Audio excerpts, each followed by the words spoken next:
येवल्यात मुखेड फाटा येथे हिरकणी बस आणि एसटी बसची समोरासमोर धडक झाली आहे। दोन्ही एसटी बसमधील 25 ते 20 जण गंभीर जखमी झालेत। जखमींची संख्या आणखी वाढण्याची शक्यता वर्तवली जाते।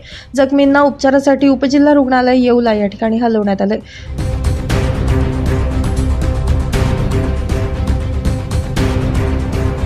अनेक जखमींची प्रकृती गंभीर असून त्यांना पुढील उपचारासाठी नाशिक येथे रुग्णालयात पाठवण्यात आल्याची माहिती पोलिसांकडून देण्यात आली आहे। या अपघातामुळे नाशिक संभाजीनगर महामार्गावरील वाहतूक काही काळासाठी विस्कळीत झाली होती।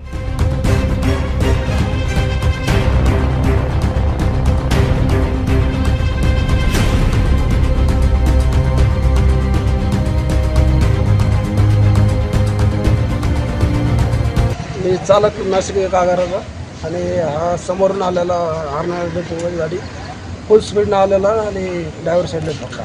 भाऊ तुमचं नाव? संतोष भगवान चोड। आता कुठून कुठं चालले होते? संभाजीनगरवरून नाशिक चाललो।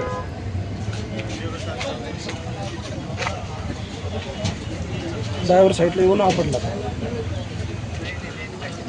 कोणाला काही दुखापत वगैरे? नाही, थोडंफार आहे। ब्युरो रिपोर्ट, नाशिक माझा न्यूज, नाशिक।